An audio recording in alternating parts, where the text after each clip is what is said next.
म्हणताय की रास्त मागणी आहे ही 144 जागा ज्या काही तुम्ही मागताय त्या आघाडीमध्ये, पण नेमकं पुन्हा एकदा प्रकाश पवार तुम्हाला हाच प्रश्न विचारायचा आहे की या 144 जागा मागण्यामध्ये राष्ट्रवादी काँग्रेसचा काय मनसुबा असू शकतो आणि खास करून या 144 जागा न देण्यामागे काँग्रेसची काय भूमिका असू शकते?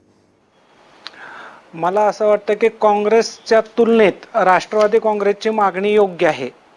ते आपण पूर्ण इतिहास नीट समजून घेतला तरी कळते. याचं कारण असं आहे की साधारणपणे 2004ला जेव्हा यांच्या निवडणुका झाल्या तेव्हा या दोघांच्या मतांमध्ये 5% फरक होता. आज तो फरक 2%वरती आलेला आहे. म्हणजे आताची जी निवडणूक झाली तो 3% फरक कमी झालेला आहे. दुसरा जो मुद्दा आहे या मतांच्या फरकाच्या व्यतिरिक्तचा तो म्हणजे की जिल्हा परिषदेमध्ये जे राष्ट्रवादी काँग्रेसचं संख्याबळ जास्त आहे, तसंच ते पंचायत समितीमध्ये राष्ट्रवादी काँग्रेसचं संख्याबळ जास्त आहे. महानगरपालिकेमध्ये मात्र काँग्रेसच्या संख्याबळ राष्ट्रवादीच्या तुलनेमध्ये जास्त आहे. परंतु मूळ प्रश्न मग निर्माण असा होतो या सर्वांवरून की जर संख्याबळ जास्त असेल तर कुठलाही एखादा पक्ष आपली ताकद समजावून घेऊन तो जागा जास्त मागणार, हा एक मुद्दा आहे. दुसरा मुद्दा याच्यानंतरचा महत्वाचा निर्माण होतो तो असा आहे की ज्या जागा मागितल्या जात आहेत त्याच्यामध्ये राष्ट्रवादी काँग्रेसने जागा लढवताना बऱ्याचदा व्यवहारीपणा दाखवला होता. म्हणजे उदाहरणार्थ जर जागा दिल्याच नाहीत तर कमी जागा लढवणं, काही जागा सोडून देणं वगैरे वगैरे गोष्टी. आता काँग्रेसचे मतं कमी झालेले आहेत तर काँग्रेसने असा व्यवहारीपणा दाखवणं गरजेचं आहे. तर काँग्रेस उलट त्याच्याऐवजी जास्त आहे तेवढ्या जागांची भूमिका घेते. तर मला असं वाटतं की अडचणीच्या कालखंडामध्ये काँग्रेसची भूमिका थोडीशी आडमुठपणाची निर्माण होते आणि त्या तुलनेमध्ये राष्ट्रवादी काँग्रेसची भूमिका ही जागा मागण्याची आहे. परंतु मला असं वाटतं की त्यांनी तडजोडी केल्या तर 20-25 जागांचा प्रश्न आहे तो मिटू शकतो. तुम्ही म्हणता की त्यांनी तडजोडी केल्या तर 20-25 जागांचाच प्रश्न आहे तो मिटू शकतो, पण पुन्हा एकदा श्रीमंत माने तुम्हाला ही जी सगळी परिस्थिती दिसते आत्ताच्या ज्या काही वाटाघाटी दिसतात त्याच्यामध्ये काही लहान नेते नाही आहेत, सगळे प्रदेशाध्यक्ष असतील, अगदी प्रत्यक्ष अजितदादा पवार त्याच्यामध्ये आहेत, इतर जे काही वरिष्ठ नेते आहेत ते दोन्ही बाजूनी काँग्रेस असेल किंवा राष्ट्रवादी काँग्रेस असेल या दोन्ही बाजूनी इतके वरिष्ठ नेते असताना आता प्रवक्तेसुद्धा डॉक्टर समीर दलवाई आपल्याला म्हणतात की वरिष्ठ पातळीवरती केवळ पक्षाचे अध्यक्ष शरद पवार आणि कदाचित काँग्रेसचे प्रवक्ते तेच म्हणतील की सोनिया गांधी आणि वरिष्ठ सगळे ठरवतील हा सगळा मुद्दा. पण मग ह्या ज्या वाटाघाटी होतात त्याच्यामध्ये नेमकं काय घडतं, काय चालतं, त्याच्यामध्ये नेमका केवळ अंदाजच घेतला जातो का एकमेकांच्या ताकदीचा? मंदार, माझं एक निरीक्षण आहे, कदाचित प्रकाश पवार पण त्याला सहमत होतील. 1999च्या निवडणुकीमध्ये आणि 2004च्या निवडणुकी किंवा 2009च्या निवडणुकीत सुद्धा हे दोन काँग्रेस जे आहेत त्या प्रचंड भांडले आहेत आणि भांडून सगळा इलेक्शनचा फोकस त्यांनी आपल्यावरती घेतलाय आणि त्यावेळेला ज्यावेळेला डिव्हिजन ऑफ वोट होईल त्यावेळेला त्यांना त्याचा फायदा झालेला आहे. आणि त्यामुळं शेवटी अंतिम निर्णय सोनिया गांधी आणि शरद पवार यांच्याच बैठकीत होणार आहे हे दोन्ही काँग्रेसमधल्या सगळ्या नेत्यांना मान्य आहे.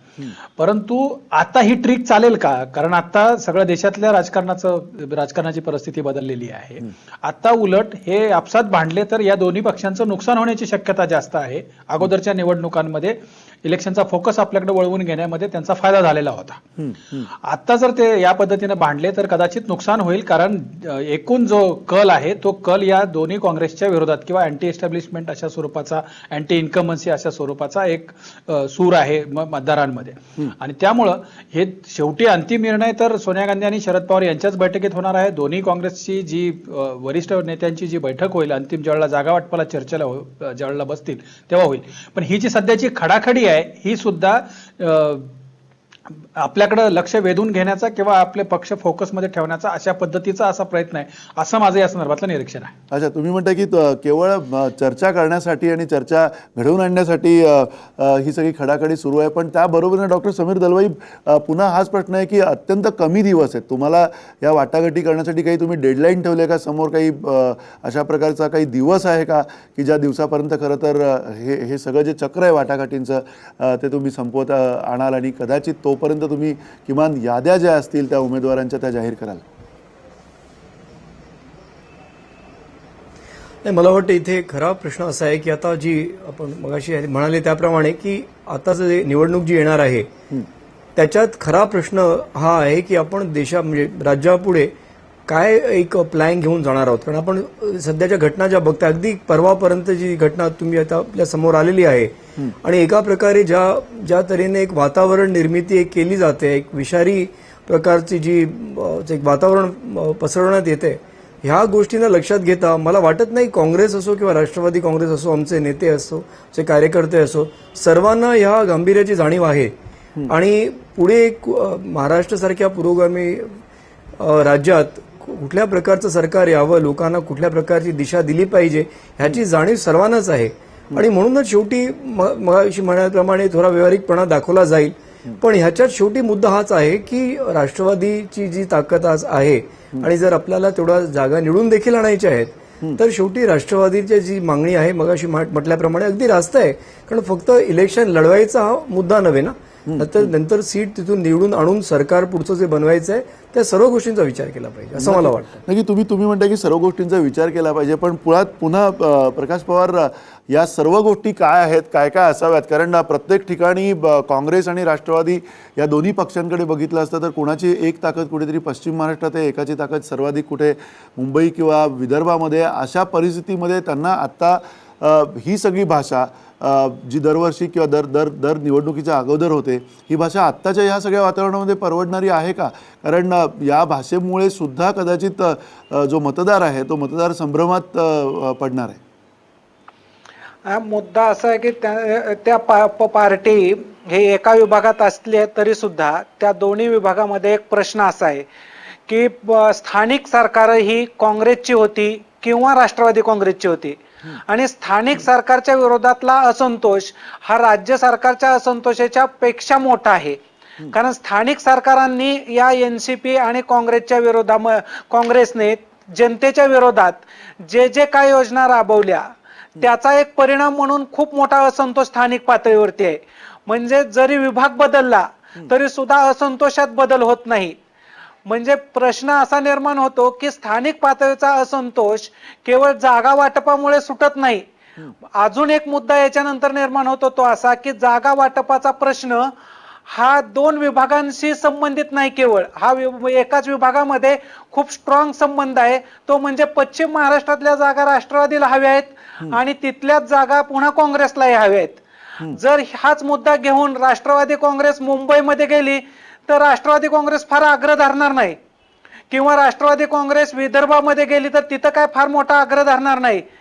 म्हणजे मुद्दा निर्माण फक्त होतो की एक उत्तर महाराष्ट्र, मराठवाडा आणि पश्चिम महाराष्ट्र या तीनच विभागांमध्ये हा मुद्दा जास्तीत जास्त वादाचा आहे आणि तो 25 जागांपुरताच मर्यादित आहे. 25 पेक्षा जास्त मोठा मुद्दा नाही. हा 25चा मुद्दा जर कदाचित तडजोडीने निम्म्यावरती आला तर उरलेल्या निम्म्या जागा कदाचित ते मैत्रीपूर्ण लढतीत सुद्धा लढवू शकतात.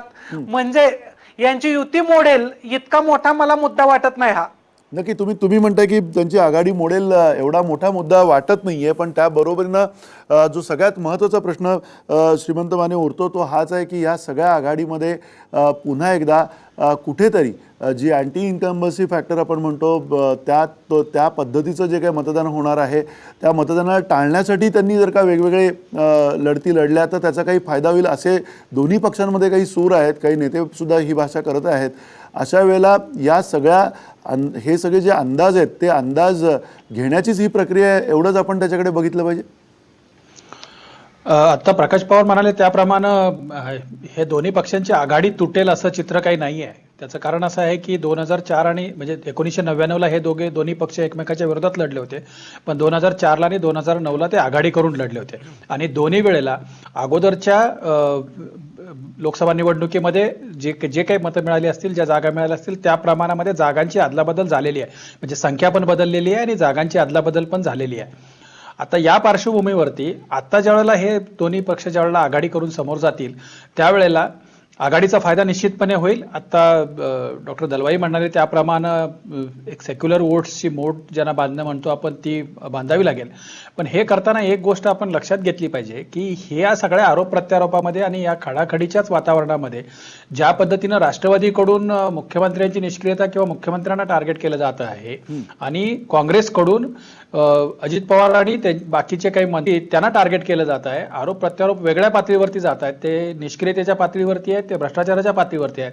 मला असं वाटतं की हे आघाडी करून जरी लढले तरी हे भांडण जिथपर्यंत लांबेल तिथपर्यंत ते एकमेकाचे नुकसान करत जातील. जनमानसामध्ये प्रतिमा डागाळण्याचा प्रयत्न होईल आणि ते एकूण आघाडीसाठी नुकसानकारक आहे. नक्की तुम्ही म्हणता की एकूण आघाडीसाठी हे नुकसानकारक आहे आणि नेमकं त्या आघाडीचा जो काही येणाऱ्या काळातला जी प्रतिमा असेल ती प्रतिमा सुद्धा त्याच्यामुळे अधिकाधिक खालावत जाईल अशी ही शक्यता आहे या सगळ्या वातावरणामुळे. पण नेमकं या आघाडीमध्ये काय घडतंय आणि कशा प्रकारे जी जागा वाटपांचे प्रश्न कुठे येऊन अडलेले आहेत तेही आपण अधिक सखोलवर जाऊन विचारणार आहोत, प्रश्न विचारणार आहोत एका छोट्याशा ब्रेकनंतर.